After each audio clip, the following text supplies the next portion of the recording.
بسم اللہ الرحمن الرحیم والصلاة والسلام علی سید الانبیاء والمرسلین۔ معزز و محتشم سامعین و ناظرین کرام، السلام علیکم ورحمۃ اللہ وبرکاتہ۔ آزمائش کی اس گھڑی میں جہاں ہم کرونا وائرس سے بچنے کے لیے احتیاطی تدابیر پر عمل پیرا ہیں، وہیں ہمیں چاہیے کہ ہم اپنے اطراف و اکناف میں بسنے والے مزدور و عاملین اور دہاڑی دار مزدوروں کا خیال رکھیں۔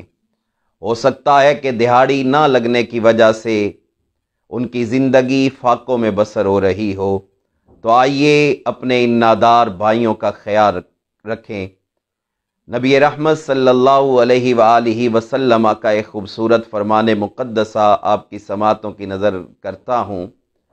حضرت سیدنا ابو ہریرہ رضی اللہ تعالی عنہ آپ روایت فرماتے ہیں، نبی کریم صلی اللہ علیہ وآلہ وسلم نے ارشاد فرمایا، من نفس عن مؤمن کربۃ من کرب الدنیا نفس اللہ عنہ کربۃ من کرب یوم القیامہ، کہ جو بندہ مومن اپنے مسلمان بھائی سے دنیاوی پریشانی کو دور کرے گا، اللہ رب العزت قیامت والے دن اس کی پریشانی کو دور فرمائے گا۔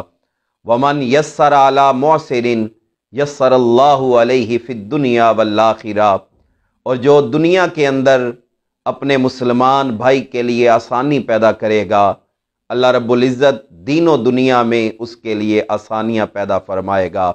تو آئیے اپنے ان نادار بھائیوں کے لیے آسانیاں پیدا کیجئے، ان کے کھانے کا اہتمام کیجئے، اشیاء خورد و نوش ان کے گھروں تک باہم پہنچائیں، اور اللہ رب العزت کی بارگاہ میں یہ دعا فرمائیں کہ اللہ رب العزت اپنے حبیب صلی اللہ علیہ وآلہ وسلم کے تصدق سے حضور علیہ الصلاۃ والسلام کے تمام غلاموں سے اور اپنی مخلوق سے اس آزمائش کو دور فرمائے۔ والسلام علیکم ورحمۃ اللہ وبرکاتہ۔